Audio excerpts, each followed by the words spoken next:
Hello viewers. क्या आपका बच्चा 3 साल के होने के बाद भी अपनी बात को बोल के नहीं बता पाता है?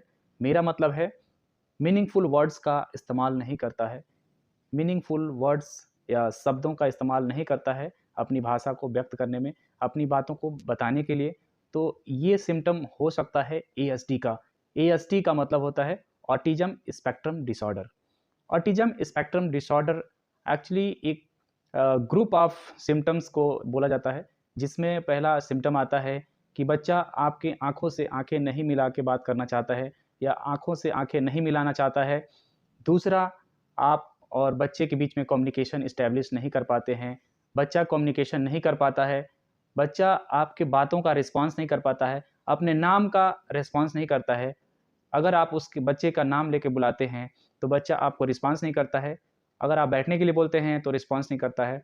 वो अपने से करता है जो उसके मन में आता है, अपनी मर्ज़ी से करता रहता है दिन भर जो भी करता है। 3 साल के होने के बाद भी आपका बच्चा अगर इस तरह के सिम्पटम शो कर रहा है, तो आप तुरंत किसी अच्छे डॉक्टर से मिलिए जो पीडियाट्रिक्स हो।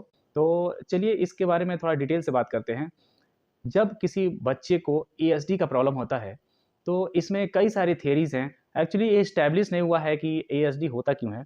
तो कई सारी थियरीज़ ये बोलते हैं कि आपके बच्चे के अंदर प्रोलैक्टिन एक ऐसा हार्मोन होता है, जो एक-दूसरे के साथ जोड़ने के काम करता है। आई मीन 2 लोगों को आपस में जो इमोशनल अटैचमेंट होता है, इमोशनली जो आपस में 2 लोग जुड़ते हैं, जैसे एक लड़का, एक लड़की, husband wife, mother to child, बच्चे से माँ का जो बीच में जो संबंध बनता है, वो उस हार्मोन के वजह से बनता है जिसका नाम है प्रोलैक्टिन। तो ऐसे बच्चों में प्रोलैक्टिन का जो सिंथेसिस होता है, फॉर्मेशन होता है, वो कम होता है, नॉर्मल से कम होता है प्रोलैक्टिन का लेवल ऐसे बच्चों में, जिसकी वजह से सोसाइटी से वो अपने आप को अटैच नहीं कर पाते हैं, समाज के लोगों से अपने आप को अटैच नहीं कर पाते हैं, जिसकी वजह से वो थोड़ा-सा अपने आप को अलग पाते हैं और लोगों से। और जो दूसरा हाइपोथेसिस है जिसमें ये कहा गया है कि ऐसे बच्चे जो एएसडी से प्रभावित हैं, उन बच्चों में जो न्यूरल सिस्टम होता है और केमिकल सिस्टम आपस में कोऑर्डिनेट नहीं कर पाते हैं, जिसकी वजह से यानी ऐसे आप बोल सकते हैं न्यूरल केमिकल कोऑर्डिनेशन नहीं हो पाता है। ऐसे बच्चों को एएसडी का प्रॉब्लम देखने को मिलता है।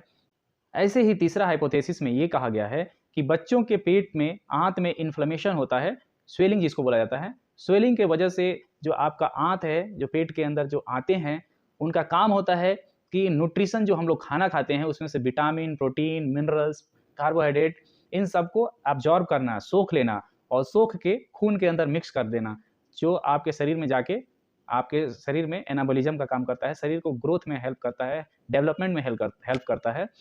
तो ये जो काम है एब्ज़ॉर्प्शन का, वो नॉर्मल आंत ऐसा ही करता है। लेकिन अगर बच्चे के आंत में सूजन है, स्वेलिंग है, इन्फ्लेमेशन है, तो क्या करता है, आंत में कोई भी टॉक्सिन्स है, जो जहरीला पदार्थ है, जिसको आंत को अब्ज़ॉर्ब नहीं करना चाहिए था, लेकिन स्वेलिंग के वजह से आपके आंत में स्वेलिंग हो गया है, जिसकी वजह से जो केमिकल अब्ज़ॉर्ब नहीं होना चाहिए था, वो भी अब्ज़ॉर्ब हो गया है और वो केमिकल आपके दिमाग में कहीं न कहीं ब्लड सर्कुलेशन से पहुँच गया और दिमाग के अंदर भी स्वेलिंग करने लगा।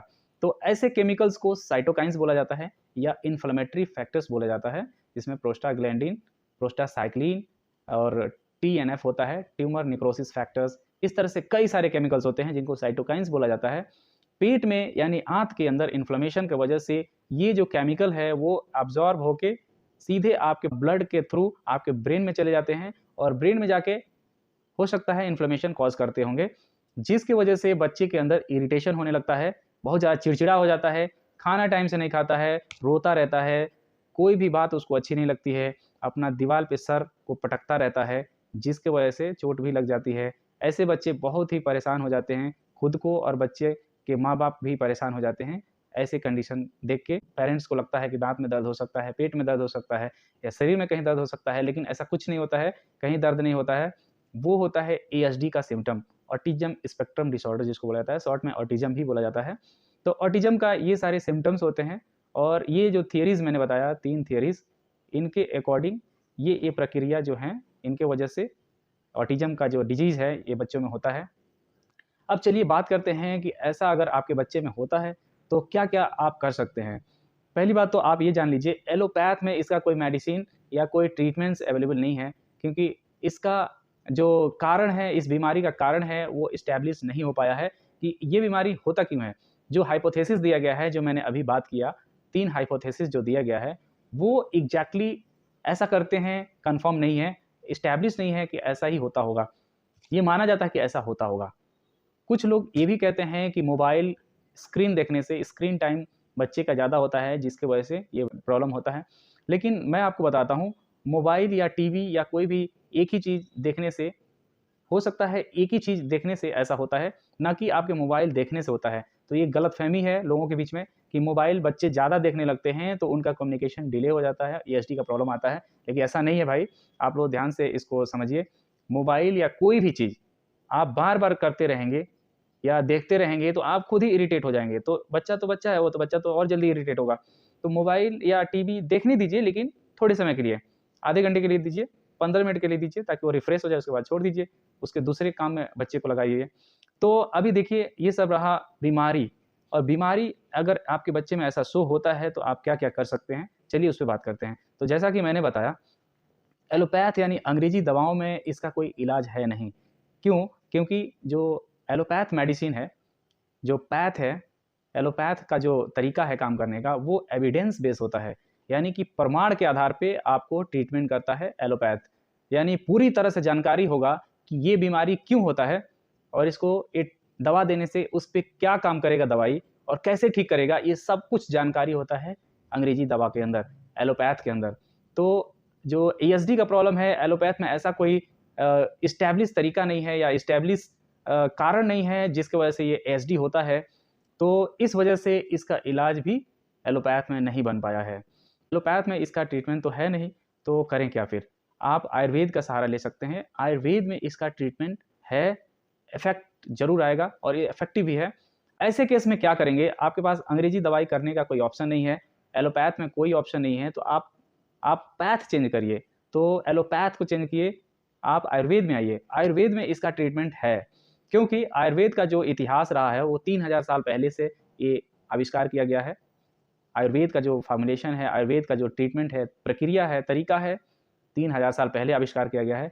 तो इन जो आयुर्वेद के पद्धति है, इसमें इसका इलाज है, और इसमें जो इलाज में जो दवाएँ यूज़ किया जाता है, उसमें सबसे पहला जो दवाई है, उसका नाम है शंखपुष्पी और ब्राह्मी। इन दोनों का कॉम्बिनेशन, ब्राह्मी शंखपुष्पी का कॉम्बिनेशन जो है, ये आपके बच्चे के दिमाग में शांति लाता है, बच्चे को इरिटेट कम करता है, रिड्यूस करता है इरिटेशन, और साथ में ही अश्वगंधा, यानी जो मेन 3 दवाएँ हैं जो आपके बच्चे में ईएसडी में जो दिया जाता है, उसका नाम है शंखपुष्पी, ब्राह्मी, अश्वगंधा।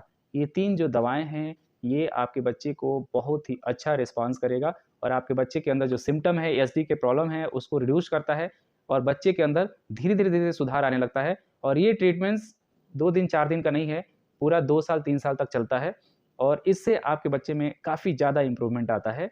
और इसके साथ ही कुछ ऐसी भी दवाएँ होती हैं, जो पेट को मजबूत बनाती हैं। ऐसे बच्चे जो एएसडी के प्रॉब्लम से ग्रसित हैं, ऐसे बच्चों को पेट की मजबूती ज़रूरी है, क्योंकि कुछ भी खाएँ, तो उनके पेट में इन्फ्लेमेशन ना रहे, उनका पेट स्वस्थ रहे और अच्छी चीज़ें अब्ज़ॉर्ब कर पाए। इसीलिए पेट का अच्छा होना, स्वस्थ होना इम्पॉर्टेंट होता है। तो ये काम आपका आयुर्वेद कर सकता है। तो इसमें बिलवादी चूर्ण दिया जाता है, जो आपके बच्चे के पेट की मजबूती के लिए होता है, और शंखपुष्पी, ब्राह्मी, अश्वगंधा का जो चूर्ण है, या पाउडर हो सकता है, या सिरप हो सकता है, जिसमें सबसे जो अच्छा मेडिसिन माना जाता है, वो है धूत पापेश्वर का सारस्वत रिश्ता गोल्ड। सारस्वत रिश्ता गोल्ड जो है, अल्कोहलिक बेस होता है, इसीलिए आपका बच्चा अगर 3 साल का है, छोटा है, 5 साल से कम का है, तो आप ये दवा प्रेफ़र ना करिए। सारस्वत रिश्ता गोल्ड जो है, ये अल्कोहलिक बेस होता है, इसलिए इस दवा का प्रयोग छोटे बच्चों में ना करिए। ऐसी कंडीशन जो 5 साल से नीचे है आपका बच्चा, 5 साल तक का है, तो वैसे बच्चों में आप सिर्फ़ और सिर्फ़ मेनटेट का इस्तेमाल करिए। मेनटेट सिरप जो हिमालय का आता है, इसके अंदर भी आपका शंखपुष्पी है, ब्राह्मी है, अश्वगंधा है, और ढेर सारी सपोर्टिव मेडिसिन है। जो मेन मेडिसिन है अश्वगंधा, ब्राह्मी, शंखपुष्पी, बाकी सपोर्टिव मेडिसिन भी होते हैं, जो आपके बच्चे के अंदर काम करता है, आपके बच्चे के दिमाग को शांत करता है, और साथ ही आपके बच्चे के अंदर इरिटेशन की प्रॉब्लम को दूर करता है। और इसके साथ ही एक कैप्सूल आता है जिसका नाम है मकर ध्वज। मकर ध्वज जो है, मकर ध्वज का जो कैप्सूल होता है, ये दवाई आपके बच्चे के अंदर जो कैप्सूल फॉर्म में होता है, इसमें गोल्ड होता है, गोल्ड का जो इस्तेमाल है ये भी बहुत इफेक्टिव होता है, आपके बच्चे के ब्रेन स्ट्रांग बनाता है, शांत रखता है, साथ में इम्यूनिटी बूस्ट करता है, आपके बच्चे की बीमारियों से लड़ने की क्षमता बढ़ाता है, साथ में ब्रेन का जो समस्या है, याददाश्त की कमी, इरिटेशन या ब्रेन के जो लक्षण हैं जो नॉर्मल इंसान से अलग हैं, उनको बिल्कुल रिड्यूस कर देता है, कम कर देता है, ख़त्म कर देता है। तो यहाँ पे आप देख सकते हैं कि मैंने जो दवाइयाँ बताया है, वो सारे दवाइयाँ आयुर्वेद से रिलेटेड है और आयुर्वेद में क्योंकि इसका ट्रीटमेंट है इसलिए मैं आयुर्वेद पे फ़ोकस किया हूँ। तो इसमें मैं जैसा दवाई में बताया था, ब्राह्मी, शंखपुष्पी, अश्वगंधा, साथ में बिल्वादी चूर्ण जो पेट के लिए होता है और जैसा कि मैंने बताया कि गोल्ड या सोना, ये भी आपके बच्चे के दिमाग और शरीर, इम्यूनिटी, पेट सब कुछ सही बना के रखने में हेल्प करता है। इस वजह से इसमें सोने का भी एक दवाई चलता है, जिसको बोलते हैं गोल्ड गोल्ड मेडिसिन या इसको मकर ध्वज बोला जाता है। मकर ध्वज के अंदर स्वर्ण भस्म डाला जाता है। सोने को आप कह सकते हैं गोल्ड को जला के उसका भस्म तैयार किया जाता है, उसका राख तैयार किया जाता है, जो बच्चे को दिया जाता है। किस तरह से? बच्चे को दिया जाता है एज ए मेडिसिन कि आपके बच्चे के अंदर जो ये सब विकार पैदा हुआ है due to ESD, autism spectrum disorder की वजह से, इन लक्षणों को वो ठीक करता है और बच्चे को स्टेबल करता है, एक नॉर्मल बच्चे की तरह स्टेबल करता है।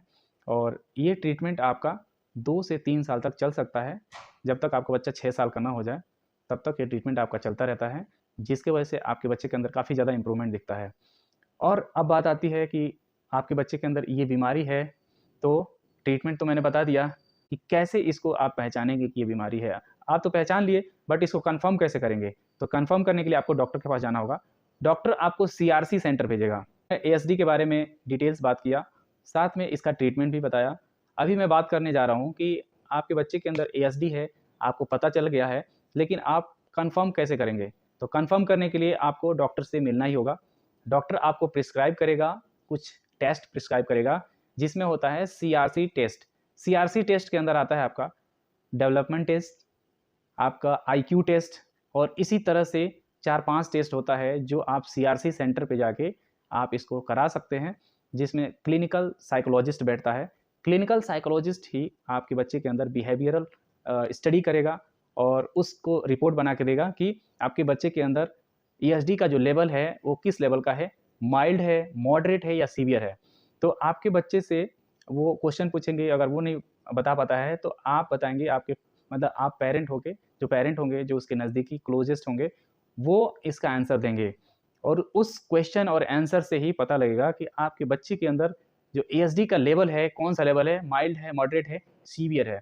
तो आप सीआरसी सेंटर के बारे में आप चाहें तो आप अपने गूगल कर सकते हैं, नेट पे सर्च कर सकते हैं। हर शहर में, हर बड़े शहर में सीआरसी सेंटर होता है। सीआरसी सीआरसी सेंटर जो बनाया जाता है वो ऐसे ही बच्चों के रिहैबिलिटेशन के लिए बनाया जाता है और ये गवर्नमेंट के द्वारा बनाया जाता है। सेंट्रल गवर्नमेंट इसको अप्रूवल देके बनवाता है, ऐसे बच्चों को फ्री में चिकित्सा देने के लिए। तो ऐसे बच्चों को ये फ्री में ट्रेनिंग भी देते हैं सीआरसी सेंटर में। तो ये आपके बच्चे का जाँच भी करेंगे और ये रिपोर्ट बना के दे देंगे, जो रिपोर्ट आपके डॉक्टर देख के बताएगा कि आपका बच्चे में एएसडी का लेवल क्या है, माइल्ड टू मॉडरेट क्या है या सीवियर है, और जिस कंडीशन में आपका बच्चा रहेगा उसके अकॉर्डिंग आपका डॉक्टर डिसीजन लेगा आपके बच्चे को ठीक करने के लिए। तो सीआरसी सेंटर से आप होके आ गए, अभी आपके बच्चे का सीआरसी सेंटर में कंफर्म भी हो गया ईएसडी, बच्चे का ट्रीटमेंट भी शुरू कर दिया आपने और साथ में जो ट्रेनिंग है, ट्रेनिंग आपका सीआरसी सेंटर ही देता है। वो आपको डेट देंगे, इस डेट पे जाइए, आपके बच्चे को वो ट्रेनिंग भी देंगे। तो ये जो प्रक्रिया है, आप मेडिसिन और ट्रेनिंग ये दोनों आप लेंगे तो आपके बच्चे के अंदर काफ़ी ज़्यादा इम्प्रूवमेंट होगा। फिर से आपको बता दें, एलोपैथ में कोई मेडिसिन अवेलेबल नहीं है, तो आप किसी डॉक्टर या किसी भी ऐसे मेडिकल प्रोफेशनल है जो पैसे कमाने के लिए आपको बहका रहा है कि मेडिकल जो ट्रीटमेंट है इसका एलोपैथ में ट्रीटमेंट हम लोग करेंगे, तो बिल्कुल आप उनके बातों पे विश्वास ना करिए और एलोपैथ का कोई भी ट्रीटमेंट आप उस पे शुरू मत करिए। ओनली 2 मेडिसिन ले सकते हैं एलोपैथ का, वो दवाई नहीं है एक्चुअली, विटामिन्स की जो मल्टीविटामिन्स का सिरप है वो ले सकते हैं, कैल्शियम का सिरप है वो ले सकते हैं, जो दवाई नहीं होता है। क्योंकि ऐसे बच्चे खाने-पीने में बहुत चूज़ी होते हैं, हाई न्यूट्रिशन डाइट नहीं लेते हैं, तो वैसे बच्चों में विटामिन्स, कैल्शियम की कमी हो सकती है।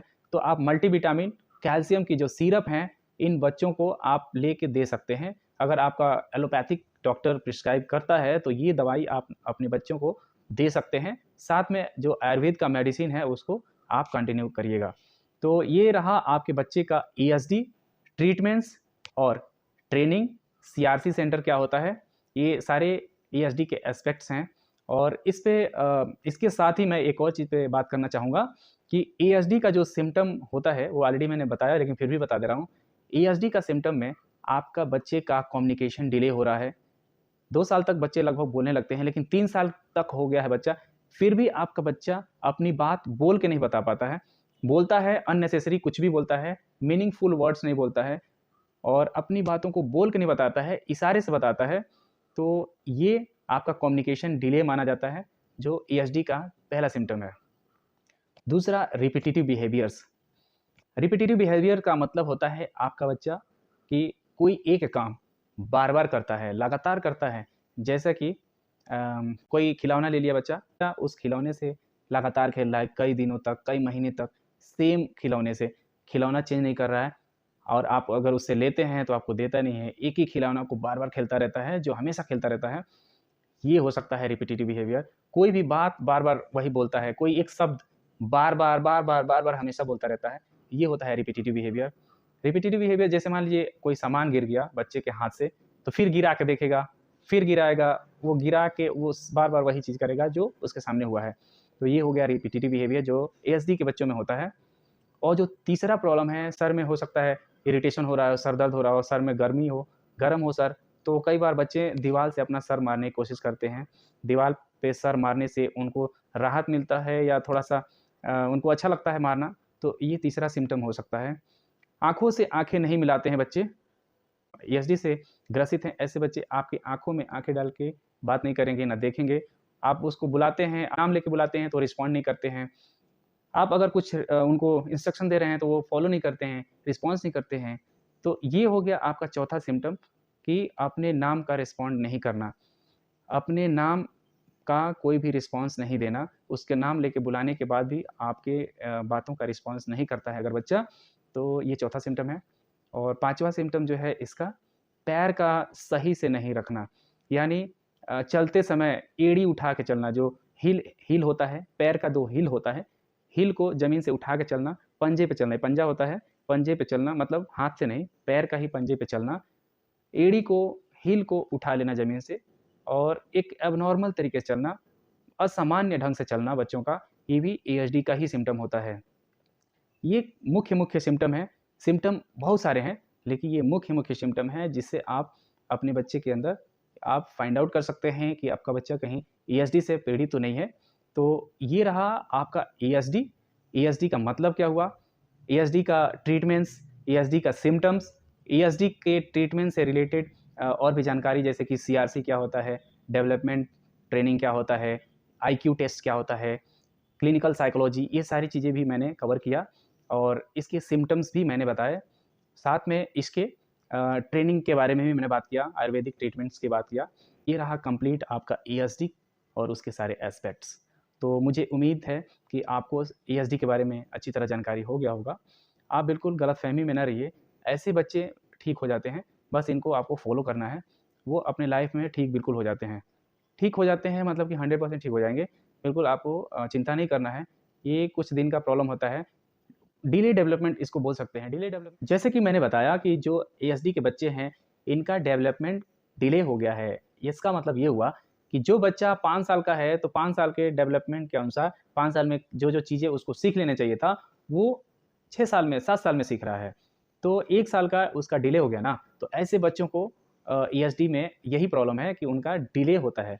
लेकिन ऐसा आप ना मानिए कि बच्चे का डेवलपमेंट होगा ही नहीं, ग्रोथ होगा नहीं, वो हमेशा मतलब बच्चा ही रहेगा, ऐसा नहीं है। उसका ग्रोथ होगा, लेकिन 1-2 साल पीछे होगा। 1-2 साल हो सकता है शुरुआत में कम हो, लेकिन जैसे-जैसे वो ग्रोन अप हो जाएगा, एएसडी का सिम्पटम गायब हो जाता है। बच्चा जैसे टीन एज में आएगा, टीन एज का मतलब 13 ईयर्स में जैसे प्रवेश करेगा, बच्चे के अंदर एएसडी का सिम्पटम पूरी तरह से गायब हो जाएगा और एक नॉर्मल पेस से चलने लगेगा। नॉर्मल पेस मतलब कि एक नॉर्मल इंसान जिस रफ्तार से आगे बढ़ता है, उस रफ्तार से आपका एएसडी का बच्चा अगर है, तो वो भी उसी रफ्तार से आगे ग्रो करने लगेगा, बढ़ने लगेगा, डेवलप करने लगेगा। और वहाँ पे आप फाइंड आउट नहीं कर सकते हैं कि बच्चे के अंदर एएसडी है। तो ऐसा मतलब कि बिल्कुल 100% परफेक्ट हो जाता है बच्चा। और कुछ केस में अगर आप ध्यान नहीं देते हैं, तो बच्चे के अंदर कुछ कमी रह सकता है। जैसे बड़ा होता है तो समाज के साथ अटैच नहीं हो पाता है, कुछ चीज़ें देर से समझता है, या थोड़ा-सा डिले रहेगा सोच में, समझने में, तो ये प्रॉब्लम उस बच्चे में होगा जो बच्चों के ऊपर ध्यान नहीं दिया गया होगा। तो आप बिल्कुल ध्यान दीजिए, आपका बच्चा स्वस्थ हो जाएगा और उम्मीद रखिए जो-जो चीज़ें मैंने बताया, आयुर्वेद के जो ट्रीटमेंट्स हैं, आपके बच्चों को डेफ़िनेटली हेल्प करेगा। तो ये रहा मेरी तरफ से कंप्लीट जानकारी एएसडी के ऊपर। मुझे उम्मीद है कि आप सब कुछ समझ गए होंगे और अगर इसके सिवा आपको और भी कुछ जानना है एएसडी से संबंधित, तो बेस्ट है आप नेट पे जाके, गूगल पे जाके आप सर्च करेंगे एएसडी विकिपीडिया। सबसे ऑथेंटिक एक आम लोगों के लिए जो वेबसाइट होता है, जिस पे सही और ऑथेंटिक जानकारी होता है, वो है विकिपीडिया। विकिपीडिया पे आप एएसडी के बारे में और अधिक जानकारी ले सकते हैं, जिसमें आपको टाइप करना होगा एएसडी विकिपीडिया या सिंपली लिखिए WIKI। तो आपको वहाँ से कंप्लीट इन्फॉर्मेशन आपका मिल जाएगा एएसडी के बारे में। तो thank you so much for watching this video.